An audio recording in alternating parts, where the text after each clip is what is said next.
Welcome, Crossroads, to day 32 of Crossroads Coronacles.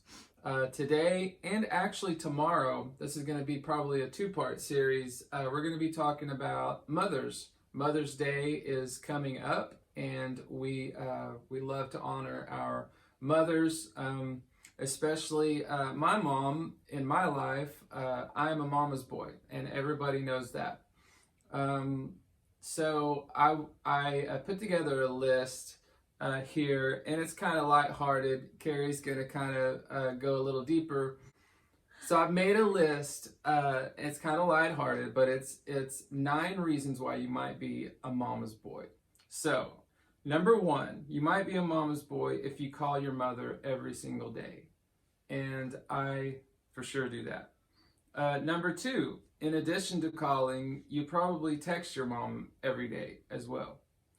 Number 3, no matter how old you are, you still strive to make your mom proud. And that goes for my dad as well, but for sure my mom. Number 4, you still love to make your mom things even though you left elementary school years ago. For sure. Last thing I think I made her was a birdhouse. Number 5, whenever you eat someone else's food, you have to comment that your mom's dish is way better, or at least you think, well, mom used to do this better. Number 6, although you're a grown man, you still whine to your mother on a daily basis. Number 7, you definitely put your mom before your significant other. Okay, hold on a second. I don't do that anymore, but the first year or two of Courtney and mine's marriage, it was kind of a battle. I was trying to figure out, which one comes first all the time. So, not a big problem anymore. Number 8, you still think your mom is a superhero, and that's for sure. Number 9, and the last one, you and your mother have an unbreakable bond, and there's no question that we do. So, Carrie? Well, there is that special relationship between a mom and her child. Not to negate the relationship between a father and his children, but moms have a special bond. And, I think that God realized that. There are lots of times in the Bible when he mentions parents and specifically mothers. And I think that one of the ways that we need to look at the relationship with moms and parents is the way that God wanted it to be looked at. And, when Moses goes up on the mountain and God's giving the 10 commandments, the first commandments are about our relationship with God. The first 5, I think I didn't count, but they're all about our relationship with God. You put nobody else before him. You have no idols. You keep the Sabbath day holy. It's all about our relationship with God.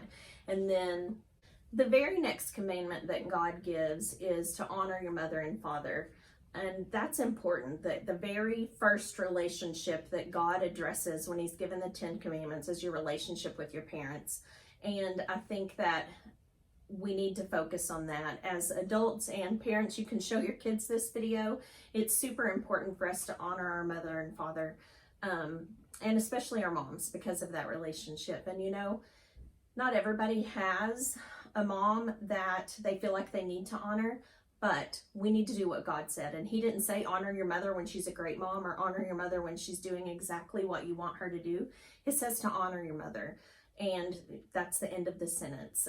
So we need to make sure that we're always doing that we're always honoring our moms in multiple ways. Kids, that means obedience. And so that means that you do what your mom wants you to do. As long as it's not going against what God has commanded you to do, then you obey your parents. That's just the end of the story. And some of the scripture that God has given us through Solomon in Proverbs is very important when we look at that relationship with moms. In Proverbs 31, there's a lot of scripture about what it looks like to be a good wife and to be a good mom, but it also talks about who we are as moms. And in Proverbs 31, 25 through 30, it says, strength and dignity are her clothing, and she laughs at the time to come. She opens her mouth with wisdom, and the teaching of kindness is on her tongue.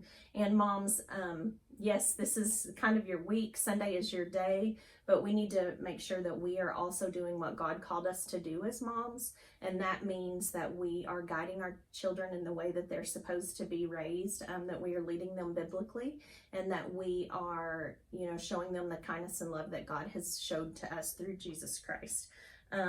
If we go on, Proverbs 22:6, also by Solomon, says, train up a child in the way he should go. Even when he is old, he will not depart from it. In Psalm 127:3 says, behold, children are a heritage from the Lord, the fruit of the womb, a reward.